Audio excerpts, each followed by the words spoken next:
السلام علیکم ورحمۃ اللہ وبرکاتہ. کیا حال ہے سب کا؟ الحمدللہ. نحمده ونصلی علی رسولہ الکریم. اما بعد فاعوذ باللہ من الشیطان الرجیم. بسم اللہ الرحمن الرحیم. رب اشرح لی صدری ویسر لی امری واحلل عقدۃ من لسانی یفقہوا قولی. اللہ سبحانہ وتعالی نے کچھ نعمتیں دنیا میں بنائی ہیں اور کچھ نعمتیں آخرت کے لیے رکھی ہیں، لیکن دنیا کی کوئی نعمت آخرت کی نعمت کی طرح نہیں ہے سوائے علم کے، ایمان کے. تو ایمان اور علم یہ دو چیزیں ایسی ہیں کہ جو آخرت کی نعمت کے مشابہ ہیں.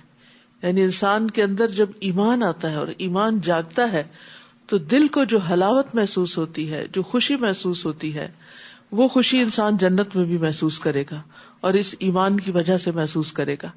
اور اس کے علاوہ علم حاصل کرنے کے بعد جب انسان کے اندھیرے دور ہوتے ہیں، اس کو روشنی ملتی ہے، اس کے اندر اللہ سبحانہ وتعالیٰ کی معرفت بڑھتی ہے، تو اس سے جو دل کو سکون اور قرار آتا ہے، یہ قرار اور یہ چین جنت میں بھی انسان کو نصیب ہوگا. علم دل کی زندگی ہے، علم کے بغیر دل مردہ ہے. امام ابن قیم کہتے ہیں اللہ سبحانہ وتعالیٰ نے دلوں کے لیے علم کو ایسے بنایا جیسے زمین کے لیے بارش بنائی. تو جس طرح زمین کی زندگی بارش کے بغیر نہیں ہو سکتی، اسی طرح دل کی زندگی علم کے بغیر نہیں ہو سکتی. یعنی دل زندہ ہو ہی نہیں سکتا جب تک کہ انسان علم حاصل نہ کرے. 25واں پارہ. اعوذ باللہ من الشیطان الرجیم. بسم اللہ الرحمن الرحیم. الیہ یرد علم الساعة وما تخرج من ثمرات من اکمامها وما تحمل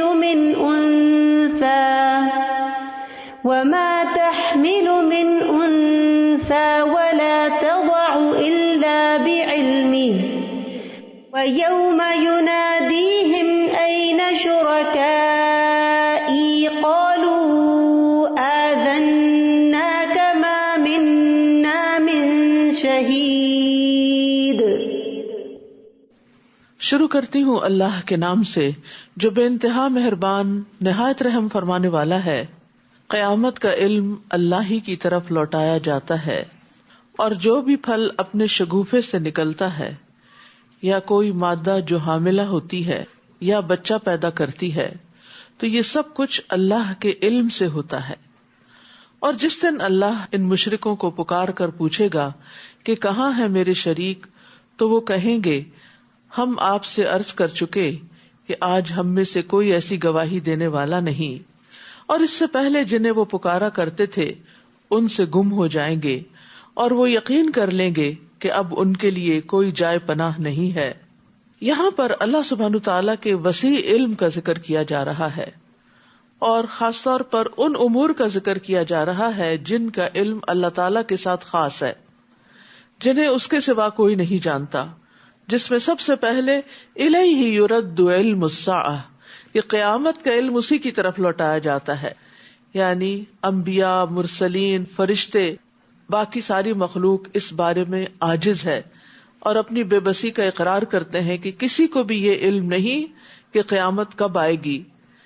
اسی طرح جو پھل شگوفوں سے نکلتے ہیں، جن میں تمام درختوں کے پھل ہیں، جو شہروں میں ہوں، جنگلوں میں ہوں، آپ کے گھر میں لگے ہوئے ہوں، تو کسی بھی درخت پر کوئی بھی پھل جب لگتا ہے، آج کل وہ اسپراؤٹ نکل رہے ہیں نا، تو کوئی بھی اس میں سے شگوفہ پھوٹتا ہے اور اس میں سے پھر آگے کوئی پھل نکلتا ہے اور پھر وہ پکتا ہے، تو یہ سب کا سب اللہ کے علم سے ہوتا ہے.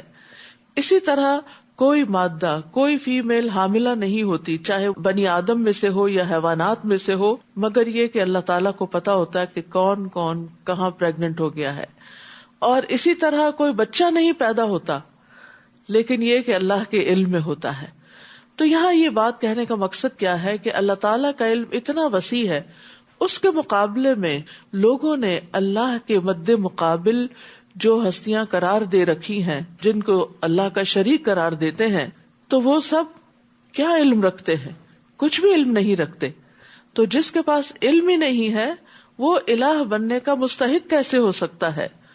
اور قیامت کے دن اللہ سبحانہ تعالیٰ ان کے اس جھوٹ کو ظاہر کرنے کے لیے پکارے گا اور فرمائے گا اَیْنَ شُرَکَائِی، کہاں ہے میرے وہ شریک جن کو تم میرا شریک سمجھتے تھے، ان کی عبادت کرتے تھے، ان کی وجہ سے تم اہل ایمان سے جھگڑے کیا کرتے تھے، رسولوں کو جھٹلاتے تھے، ان سے عداوت رکھتے تھے. تو وہ کیا کہیں گے؟ وہ اس وقت ان سب کا انکار کر دیں گے اور وہ کہیں گے کہ ہم آپ سے کہہ چکے کہ ہم میں سے آج کوئی بھی اس بات کی گواہی نہیں دیتا کہ کوئی بھی اللہ کے سوا اور معبود ہو سکتا ہے. لیکن دنیا میں انسان کس قدر غافل ہے، کس قدر بے خبر ہے کہ وہ اس بات کو سمجھتا نہیں. اور وہاں چونکہ انہیں یہ یقین ہو جائے گا کہ اب اللہ سے بچانے والا کوئی بھی نہیں، کہیں سے کوئی مدد نہیں ملے گی، کوئی جائے پناہ نہیں، تو اس وجہ سے وہ سب کے سب جن کو وہ اپنا کچھ سمجھتے تھے وہ ان سے گم ہو جائیں گے اور وہ یقین کر لیں گے کہ اب وہ بچ نہیں سکتے. تو یہ بات جو کل قیامت کے دن انسان کہیں گے، جس کا اقرار کریں گے، اگر انسان دنیا میں اس بات کو سمجھ جائے، اس نقطے کو سمجھ جائیں کہ اللہ کے سوا کوئی بھی نہ پناہ دے سکتا ہے اور نہ ہی عبادت کے لائق ہے اور نہ ہی ہماری کوئی مشکل آسان کر سکتا ہے اور نہ ہی ہمارے کسی کام آ سکتا ہے. لا يسأم الانسان من دعاء الخير وان مسه الشر فيئوس قنوط. انسان اپنے لیے بھلائی کی دعا کرنے سے کبھی نہیں اکتاتا، اگر اسے کوئی تکلیف پہنچ جائے تو مایوس اور نہایت نا امید ہو جاتا ہے. تو انسان کا عام طور پر حال کیا ہے کہ اٹھتے بیٹھتے اپنے لیے خیر مانگتا رہتا ہے، اپنے لیے، اپنی اولاد کے لیے، اور بھلائی کی دعا کرنے سے کبھی تھکتا نہیں. یعنی انسان کو جو کچھ بھی مل جائے وہ اس پر قناعت نہیں کرتا، بلکہ وہ کیا چاہتا ہے، اس سے آگے اور بھی ملے اور ملے اور ملے. یعنی چاہے مال ہو، چاہے اولاد ہو، چاہے جاہ و منصب ہو، چاہے دنیا کی نعمتیں ہوں، ہم سب اگر غور کریں تو اگر ہمارے 10 سال پہلے اس سے حالات کمزور تھے تو اس وقت بھی ہم مزید مانگتے تھے، اور آج اگر بہتر ہے تو آج بھی اور مانگتے ہیں. تو یہ انسان کی فطرت میں ہے کہ وہ دنیا کی خیر کے حوالے سے کبھی بھی راضی نہیں ہوتا، وہ مزید مانگتا چلا جاتا ہے.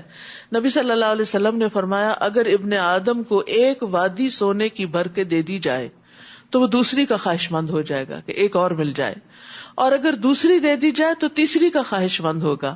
اور ابن آدم کا پیٹ مٹی کے سوا اور کوئی چیز نہیں بھر سکتی، اور اللہ تعالیٰ اس کی توبہ قبول کرتا ہے جو توبہ کرے. وَلَئِنْ أَذَقْنَاهُ رَحْمَةً مِنَّا مِنْ بَعْدِ ضَرَّاءَ مَسَّتْهُ لَيَقُولَنَّ هَذَا لِي وَمَا أَظُنُّ السَّاعَةَ قَائِمَةً وَلَئِن رُجِعْتُ إِلَى رَبِّي إِنَّ لِي عِندَهُ لَلْحُسْنَى. اور اگر تکلیف پہنچنے کے بعد ہم اسے اپنی رحمت کا مزہ چکھائیں تو کہنے لگتا ہے کہ میں اسی کا مستحق تھا، I deserve it. اور میں نہیں سمجھتا کہ کبھی قیامت بھی آئے گی. یعنی دنیا کی رونقوں میں پھر انسان ایسے غافل اور مدہوش ہوتا ہے کہ اپنے انجام کو بھول جاتا ہے. اور اگر مجھے اپنے رب کے پاس جانا ہی پڑا تو وہاں بھی میرے لیے بھلائی ہی ہوگی، یہ اگر یہاں مل گیا تو وہاں کیوں نہیں ملے گا. ہم ایسے کافروں کو ضرور بتا دیں گے کہ وہ کیا کرتے تھے اور انہیں سخت عذاب کا مزہ چکھائیں گے. تو یہاں انسان کی 2 قبیح صفات کا ذکر کیا جا رہا ہے کہ اگر اسے تکلیف پہنچتی ہے تو مایوس ہونے لگتا ہے، اور اگر انسان کو کوئی نعمت ملتی ہے، خوشحالی پہنچتی ہے تو بھول جاتا ہے کہ انعام کس نے کیا. وہ خود تکبر کرنے لگتا ہے اور کہتا ہے کہ میں اس کا حقدار تھا. اور پھر یہ صفات اللہ تعالیٰ نے ان لوگوں کی بتائی کہ جو قیامت کو جھٹلاتے ہیں، یعنی اللہ کا انکار، آخرت کا انکار انسان کے اندر ایسی بد اخلاقی پیدا کر دیتا ہے. لیکن جو مومن ہوتا ہے وہ ہر حال میں اللہ کی طرف رجوع کرتا ہے اور حالات کی تنگی سے مایوسی کی طرف نہیں جاتا. وَإِذَا أَنْعَمْنَا عَلَى الْإِنسَانِ أَعْرَضَ وَنَأَىٰ بِجَانِبِهِ وَإِذَا مَسَّهُ الشَّرُّ فَذُو دُعَاءٍ عَرِيضٍ. اور جب ہم انسان پر انعام کرتے ہیں تو منہ موڑ لیتا ہے اور پہلو پھیر کے چل دیتا ہے. یعنی پھر وہ اپنی دولت کو، دنیا کی خوشحالی اور نعمتوں کو انجوائے کرنے کی طرف چل پڑتا ہے اور ان میں مصروف ہو جاتا ہے. اور جب کوئی تکلیف پہنچتی ہے تو لمبی چوڑی دعائیں مانگنے لگتا ہے. اور یہ ہم سب کا ہی حال ہے کسی نہ کسی درجے میں کہ تکلیف کے وقت جس طرح ہم اللہ تعالیٰ کو پکارتے ہیں اس طرح خوشحالی میں نہیں پکارتے. آپ ان سے پوچھئے بھلا دیکھو اگر یہ قرآن اللہ ہی کی طرف سے ہو اور تم نے اس کا انکار کر دیا تو اس شخص سے بڑھ کر گمراہ کون ہوگا جو اس کی مخالفت میں دور تک چلا گیا ہو. کیونکہ قرآن تو کتاب ہدایت ہے، اور اگر کوئی شخص اس کو ہی نہیں مانتا تو پھر اس کا حال کیا ہوگا؟ وہ گمراہی میں ہی بھٹکتا پھرے گا اور وہاں تک گمراہی میں جائے گا کہ جہاں سے واپسی کا کوئی راستہ نہ ہوگا اور کسی اور ذریعے سے اس کو ہدایت نہیں ملے گی. یہ ایسا ہی ہے کہ اگر کسی انسان کو پیاس لگے اور پانی کا جو چشمہ اس کے سامنے ہے اس کو چھوڑ کر آگے نکل جائے اور آگے کہیں پانی نہ ہو تو پھر وہ پیاس سے مرے گا نہیں تو کیا ہوگا؟ سنریہم آیاتنا فی الآفاق وفی انفسہم، ان قریب ہم انہیں کائنات میں بھی اپنی نشانیاں دکھائیں گے اور ان کے اپنے اندر بھی، یہاں تک کہ ان پر واضح ہو جائے گا کہ یہ قرآن حق ہے. کیا یہ بات کافی نہیں کہ آپ کا رب ہر چیز پر گواہ ہے؟ یعنی اللہ سبحانہ تعالیٰ اپنی وحدانیت کی علامتیں، نشانیاں کائنات میں یعنی آسمانوں کے کناروں پر بھی اور خود انسان کے اپنے وجود کے اندر بھی دکھائے گا کہ یہ سب کچھ خود سے خود نہیں بنا، اس کا بنانے والا کوئی ہے اور وہ رب کریم کی ذات ہے. سن لو یہ لوگ اپنے رب کی ملاقات سے شک میں پڑے ہوئے ہیں، اور یہ بھی سن لو کہ اللہ ہر چیز کا احاطہ کیے ہوئے ہے. یہ جو بات ہے کہ اپنے رب کی ملاقات سے شک میں پڑے ہوئے ہیں، ہم سب بھی اپنے آپ سے پوچھیں کہ ہمیں یقین ہے کہ ایک دن اللہ کے سامنے جا کھڑے ہونا ہے، اور کیا ہم اس کے لیے دعائیں بھی کرتے ہیں کہ یا اللہ وہ ملاقات بہت خوشگوار ہو. آپ دیکھیں دنیا میں اگر آپ کو کسی سے پہلی بار ملنا ہو تو آپ کے دل کے اندر کیسے جذبات ہوتے، کیسی کیفیات ہوتی، اور خصوصاً اگر آپ کی کوئی بہت محبوب ہستی ہو یا دنیاوی اعتبار سے اس کا کوئی بہت بڑا درجہ اور مقام ہو تو اس کے لیے بھی ہم تیاری کرتے ہیں، اور اس سے پہلے ہم فکر کرتے ہیں اور دعائیں مانگتے ہیں کہ اللہ کرے سب ٹھیک ہو جائے. تو اگر ہمیں اپنے رب سے ملاقات کا یقین ہے تو اس کے لیے ہم کتنی فکر کرتے ہیں کہ وہ ملاقات اچھی ہو اور وہ بہت خوشگوار ہو اور بہت ہمیں محبوب ہو. اس کے لیے دعائیں کرنی چاہیے کہ یا اللہ جب میں آپ سے ملوں تو آپ مجھ سے راضی ہو جائیں اور میں آپ کو دیکھ کر خوش ہو جاؤں. یعنی اس وقت اللہ تعالیٰ ناراض نہ ہو اور ہمارے اندر ایسا خوف نہ ہو کہ ہم مایوس ہو جائیں. لیکن جو شخص ملاقات کا یقین رکھتا ہے پھر وہ اس کے لیے تیاری کرتا ہے، کیونکہ جو ملاقات کی تیاری نہیں کرتا یہ ناسمجھی کی علامت ہے. عمر بن عبدالعزیز ممبر پر چڑھے، پھر اللہ کی حمد و ثنا بیان کی، پھر کہا اما بعد، اے لوگو، میں نے کسی نئے حکم کو جاری کرنے کے لیے تمہیں جمع نہیں کیا، لیکن میں نے اس معاملے میں غور کیا ہے جس کی طرف تم لوٹ کر جانے والے ہو، جس سے تمہاری ملاقات ہونے والی ہے. پھر انہوں نے کہا میں جان چکا ہوں کہ اس حکم کی تصدیق کرنے والا احمق ہے اور اس کی تکذیب کرنے والا ہلاک ہونے والا ہے. بس اتنا کہہ کے ممبر سے اتر گئے. تو ان کا یہ کہنا کہ اس کی تصدیق کرنے والا کہ اللہ سے ملاقات ہوگی وہ احمق ہے، کیا مطلب؟ یعنی جو اس کی تصدیق کرتا ہے پھر اسے چاہیے اس جیسا عمل بھی کرے، اتنی تیاری بھی کرے. یعنی جس درجے کی ہستی سے ملاقات ہے پھر اس طرح کی تیاری بھی مطلوب ہے، لیکن وہ ویسا عمل نہیں کرتا، نہ ہی اس سے ڈرتا ہے، نہ ہی اس کی ہولناکی سے خوف کھاتا ہے، حالانکہ وہ اس کی تصدیق بھی کرتا ہے، اس کے واقع ہونے کا یقین بھی رکھتا ہے. اس کے باوجود اپنے کھیل اور غفلت اور خواہشات اور گناہوں پہ اڑا رہتا ہے، تو اس اعتبار سے وہ احمق ہے. اور لغت میں احمق وہ ہوتا ہے جس کی عقل کمزور ہوتی ہے. تو اس سے کیا پتہ چلتا ہے کہ سمجھدار اور عقل مند لوگ کون ہیں؟ کہ جو اللہ کی ملاقات کی تیاری کریں عمل کر کے، اور اس کے لیے چھوٹے چھوٹے عمل بھی جو کریں تو کہا کریں اللہ یہ عمل میں صرف اور صرف تیرے لیے کر رہی ہوں تاکہ تو اس دن مجھے دیکھے تو مجھے بخش دے، مجھ سے راضی ہو جائے. کیونکہ بہت دفعہ ہم نیک کام کرتے بھی ہیں اور کر کے پھر احسان بھی جتاتے ہیں اور کر کے اس کو ضائع بھی کر دیتے ہیں. تو جو شخص اللہ کے لیے کرتا ہے وہ ہر حال میں مطمئن اور راضی ہوتا ہے کہ جس کے لیے میں نے کیا اس نے دیکھ لیا. سورۃ الشورى. بسم اللہ الرحمن الرحیم. حمیم عین سین قاف. كذلك يوحي قبلك الله العزيز الحكيم له ما في السماوات وما في الأرض وهو العلي العظيم. شروع کرتی ہوں اللہ کے نام سے جو بے انتہا مہربان نہایت رحم فرمانے والا ہے. حامیم عین سین قاف. اللہ جو زبردست اور حکمت والا ہے، آپ کی طرف اور آپ سے پہلے رسولوں کی طرف اسی طرح وحی کرتا رہا ہے. آسمانوں اور زمین میں جو کچھ ہے سب اسی کا ہے، اور وہ نہایت بلند اور عظمت والا ہے.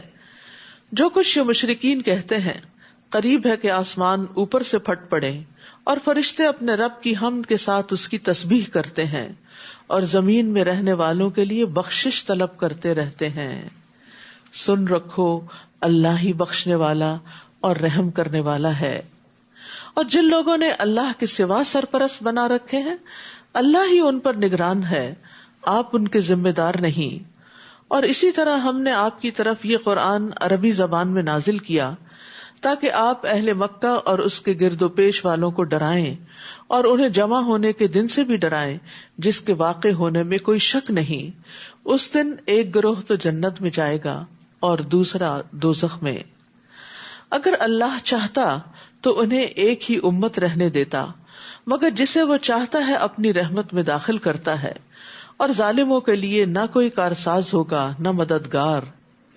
کیا ان لوگوں نے اللہ کے سوا دوسروں کو اپنا کارساز بنا رکھا ہے؟ حالانکہ کارساز تو صرف اللہ ہی ہے، یعنی کام بنانے والا، اور وہی مردوں کو زندہ کرے گا اور وہ ہر چیز پر قادر ہے. وَمَا اخْتَلَفْتُمْ فِيهِ مِنْ شَيْءٍ فَحُكْمُهُ إِلَى اللَّهِ. اور جس بات میں بھی تم اختلاف کرتے ہو اس کا فیصلہ کرنا اللہ کا کام ہے. دنیا میں آپ دیکھیے کہ ہر موضوع اور ہر ٹاپک پر لوگوں کا باہم اختلاف ہوتا ہے، چاہے وہ ریلیجن ہو، پالیٹکس ہو، فائنانس ہو، کوئی بھی چیز ہو، تو اس میں لوگوں کے خیالات، نظریات مختلف ہوتے ہیں. لیکن دین کے معاملے میں جو اختلاف ہے اس کا اصل فیصلہ تو اللہ کرے گا. اس لیے ہمیشہ انسان کے اندر یہ حرص ہونی چاہیے کہ میں صحیح دلیل کو اپنا لوں، کسی قسم کی انا پرستی کا شکار نہ ہوں، کسی طرح کی اپنی خواہش نفس کا شکار نہ ہوں، چونکہ یہ بات میری مرضی کے خلاف جاتی اس لیے اس کو چھوڑ کے کوئی اور رستہ نکالو. اصل فیصلہ اللہ کرے گا کہ صحیح کیا تھا اور کیا نہیں.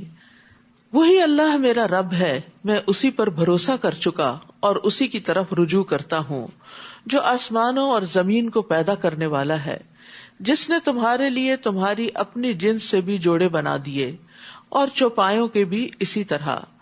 وہ تمہیں زمین میں پھیلاتا ہے، کوئی چیز اس جیسی نہیں. لیس کمثلہ شیء وہو السمیع البصیر. اور وہ سب کچھ سننے والا اور دیکھنے والا ہے. جب ہم یہ کہتے ہیں کہ اس جیسی کوئی چیز ہی نہیں، تو پھر اللہ سبحانہ تعالیٰ کو مخلوق پر قیاس نہیں کرنا چاہیے. اللہ تعالیٰ کے لیے ایسی مثالیں نہیں بیان کرنی چاہیے جو مخلوق کے لیے ہوتی ہیں، کیونکہ اللہ تعالیٰ مخلوق میں سے چاہے انسان ہو، جن ہو، فرشتے ہوں، شجر حجر، کوئی بھی چیز ان میں سے کسی بھی چیز کی طرح نہیں ہے. تو اس لیے اللہ سبحانہ تعالیٰ کا کوئی امیج اس طرح کا نہ قائم کریں کہ جو کسی انسان یا کسی خود ساختہ چیز سے ملتا ہو. جب بھی کوئی چیز ذہن میں آپ کے، اللہ تعالیٰ ایسا نہیں ہے، وہ اس سے بہت بلند ہے، بہت عظیم ہے، بہت بہترین ہے، وہ میرے تصور میں نہیں آ سکتا. لیس کمثلہ شیء. اس کا علم، اس کی طاقت، اس کی حیات، اس کی قدرت، اس کی عظمت، اس کی حکمت، ہر چیز جو ہے وہ انسانوں سے اور دنیا میں پائی جانے والی ہر چیز سے بہت بالا ہے. لہو مقالید السماوات والارض. آسمانوں اور زمین کی کنجیاں اس کے پاس ہیں. سارے خزانوں کا مالک وہ ہے. جس کو یہ یقین ہو وہ تو مانگتے ہوئے تھکتا ہی نہیں. دنیا میں جب کسی انسان کے بارے میں آپ کو پتا چلتا ہے کہ اس کے پاس بہت کچھ ہے، تو آپ کو اس سے ایک امید وابستہ ہو جاتی کہ مشکل میں یہ میری کوئی مدد کرے گا. لیکن اصل میں تو ہر خزانے کا مالک، وہ خزانے بھی جو بندوں کے پاس ہیں ان کا بھی اصل مالک اللہ ہے. بندے بھی جب دیتے ہیں جب اللہ کا اذن ہوتا ہے. وہ جس کے لیے چاہتا ہے رزق کشادہ کر دیتا ہے اور جس کے لیے چاہتا ہے کم کر دیتا ہے. بلا شبہ وہ سب کچھ جاننے والا ہے. ابو ذر غفاری سے روایت ہے کہ نبی صلی اللہ علیہ وسلم اپنے رب تبارک و تعالی سے روایت کرتے ہیں کہ بے شک اللہ تعالیٰ فرماتا ہے، اور اس کو حدیث قدسی کہا جاتا ہے، اے میرے بندو تم سب گمراہ ہو سوائے اس کے جسے میں ہدایت دوں، بس تم مجھ سے ہدایت مانگو میں تمہیں ہدایت دوں گا۔ اے میرے بندو تم سب بھوکے ہو سوائے اس کے جسے میں کھلاؤں، تو تم مجھ سے کھانا مانگو میں تمہیں کھلاؤں گا۔ اے میرے بندو تم سب برہنہ ہو سوائے اس کے جسے میں لباس پہناؤں، تو تم مجھ سے لباس مانگو میں تمہیں لباس پہناؤں گا۔ اے میرے بندو تم سب دن رات گناہ کرتے ہو اور میں سارے گناہوں کو بخشتا ہوں، تو تم مجھ سے بخشش مانگو میں تمہیں بخش دوں گا۔ اے میرے بندو اگر تمہارے اولین و آخرین جن و انس ایک صاف چٹیل میدان میں کھڑے ہو کر مجھ سے مانگنے لگے اور میں ہر ایک کو جو وہ مجھ سے مانگے عطا کر دوں، تو پھر بھی میرے خزانوں میں کمی نہیں ہوگی مگر جتنی سمندر میں سوئی ڈال کر پانی نکالنے سے کمی آتی ہے۔ تو کیا کمی ہوتی؟ نتھنگ۔ سوئی کے ساتھ کیا لگتا ہے؟ تو اس سے کیا پتہ چلتا ہے کہ چاہے مادی خزانے ہوں یا ہدایت کے ہوں یا اور ضروریات پوری کرنے کے لیے انسان جن چیزوں کا محتاج ہے، ہر چیز اللہ کے پاس ہے۔ اس لیے ہر چیز اسی سے مانگنی چاہیے، پہلا خیال اسی کا آنا چاہیے۔ صحابہ کرام کے جوتے کا تسمہ بھی ٹوٹتا تھا تو اللہ سے مانگتے تھے۔ جب اللہ سے ہم مانگ لیتے ہیں تو وہ کسی بندے کے دل میں خیال ڈال دیتا ہے نا کہ چاہو اس بندے کی مدد کرو، اور اس طرح ضروریات پوری ہو جاتی ہیں۔ لیکن بندہ جب بندوں سے مانگتا ہے تو ذلیل و خوار ہوتا ہے، ان کی نگاہوں میں گر جاتا ہے، اور جب اللہ سے مانگتا ہے تو عزت پاتا ہے، اللہ کی محبت پاتا ہے۔ شرع لکم من الدین ما وصی بہ نوحا، اس نے تمہارے لیے دین کا وہی طریقہ مقرر کیا جس کا نوح کو حکم دیا تھا، اور جو ہم نے آپ کی طرف وحی کیا ہے، اور جس کا ابراہیم، موسیٰ اور عیسیٰ کو حکم دیا تھا کہ دین کو قائم رکھو اور اس میں تفرقہ نہ ڈالنا۔ آپ ان مشرکین کو جس بات کی دعوت دیتے ہیں وہ ان پر گناہ گزرتی ہے، اللہ جسے چاہتا ہے اپنے لیے چن لیتا ہے اور اپنی طرف سے اسی کو راہ دکھاتا ہے جو اس کی طرف رجوع کرے۔ تو یاد رکھیے دین کے جو عقائد ہیں ان میں تمام انبیاء میں اتحاد تھا، بنیادی عقائد سارے انبیاء کے ہاں ایک ہی طرح کے تھے، یعنی اصول برابر کے تھے، اور ان کا آپس میں مضبوط رشتہ بھی تھا۔ نبی صلی اللہ علیہ وسلم نے فرمایا تمام انبیاء علیہم السلام باپ شریک بھائی ہیں اور ان کی مائیں مختلف ہیں، ان کا دین ایک ہی ہے اور ہمارے درمیان کوئی اور نبی نہیں ہے، یعنی نبوت سے جڑی ہوئی ہے، جس کو اللہ نے نبی بنایا بس وہی ہے۔ تو شریعتیں مختلف ہیں لیکن اصل دین اور عقائد ایک ہی طرح کے ہیں، اور یہی جو ایک دین ہے یعنی توحید کا دین، توحید کی دعوت، کبر علی المشرکین ما تدعوہم الیہ، یہ مشرکین پر بڑی بھاری گزرتی ہے جس کی طرف آپ ان کو دعوت دیتے ہیں۔ یعنی توحید سے مشرکین، ابلیس اور اس کے لشکروں اور اس کے فالوور سب کا دل تنگ پڑتا ہے۔ یعنی جب ایک اللہ کی طرف لوگوں کو بلایا جاتا ہے جو غیر اللہ سے جڑے ہوئے ہوں تو وہ اس بات پر سخت افینڈ ہو جاتے ہیں، ناراض ہوتے ہیں اور غضبناک ہو جاتے ہیں۔ وَمَا تَفَرَّقُوا إِلَّا مِن بَعْدِ مَا جَاءَهُمُ الْعِلْمُ، ان لوگوں میں فرقہ بندی اس وقت پیدا ہوئی جبکہ اس سے پہلے ان کے پاس علم الہی آ چکا تھا، اور اس کی وجہ محض ان کی باہم ضد تھی۔ اور اگر آپ کے رب کی طرف سے ایک مقررہ مدت تک کا حکم پہلے سے طے شدہ نہ ہوتا تو ان کا فیصلہ کر دیا گیا ہوتا، اور ان کے بعد جو لوگ کتاب کے وارث ہوئے وہ ایسے شک میں پڑ گئے جو انہیں بے چین رکھتا ہے۔ تو تفرقہ بازی کی بھی اصل وجہ جو ہے وہ دنیا ہی ہے، کہ دنیا کی سرداری طلب کرنے کے لیے لوگ رسا کشی کرتے ہیں، ایک دوسرے پر سرکشی کرتے ہیں، اور پھر تفرقہ بازی کرتے ہوئے ظلم کرتے ہیں اور دنیا میں اپنا نام بنانا چاہتے ہیں۔ فَلِذَلِكَ فَادْعُ وَاسْتَقِمْ كَمَا أُمِرْتَ، لہٰذا آپ اسی دین کی دعوت دیجیے جو آپ کو حکم دیا گیا ہے، اور اس پہ ڈٹ جائیے اور ان کی خواہشات پر نہ چلیے، اور کہہ دیجیے کہ میں اس کتاب پر ایمان لایا جو اللہ نے نازل کی ہے، اور مجھے حکم دیا گیا ہے کہ میں تمہارے درمیان انصاف کروں۔ اللہ ہی ہمارا رب ہے اور تمہارا بھی، ہمارے لیے ہمارے اعمال اور تمہارے لیے تمہارے اعمال، ہمارے اور تمہارے درمیان کوئی جھگڑا نہیں۔ اللہ ہم سب کو قیامت کے دن جمع کر دے گا اور اسی کی طرف سب کو لوٹ کر جانا ہے۔ تو اہم بات یہ ہے کہ انسان ایمان لانے کے بعد اس پر قائم رہے، ڈٹ جائے اور مشکلات سے نہ گھبرائے۔ سفیان ثقفی سے مروی ہے کہ ایک شخص نے عرض کیا، یا رسول اللہ، مجھے اسلام کے حوالے سے کوئی ایسی بات بتا دیجئے کہ مجھے آپ کے بعد پھر کسی سے کچھ پوچھنے کی ضرورت نہ رہے۔ آپ نے فرمایا، پہلے اقرار کرو کہ میں اللہ پر ایمان لایا، پھر اس پر ہمیشہ ثابت قدم رہو۔ اس نے عرض کیا، میں کس چیز سے بچوں؟ آپ نے اپنی زبان کی طرف اشارہ کیا کہ زبان کو روک کے رکھو۔ تو بہرحال ایمان لانے کے بعد اہم ترین چیز کیا ہے کہ پھر اس کو مینٹین کیا جائے، اس پہ قائم رہا جائے۔ مشکلات کی وجہ سے، لوگوں کی تنقید کی وجہ سے گھبرا کر انسان پیچھے نہ ہٹے۔ ویسے بھی استقامت، ثابت قدمی اور کمٹمنٹ نبھانا یہ بہت اعلیٰ اخلاق میں سے ہے۔ رسول اللہ صلی اللہ علیہ وسلم فرمایا، ثابت قدم رہو اور اپنا اخلاق اچھا کرو۔ یعنی یہ دو چیزیں جو ہے یہ انسان کو فائدہ دیتی ہیں۔ نیکی کے کام کا ارادہ کیا، پھر اس کو کر گزرو۔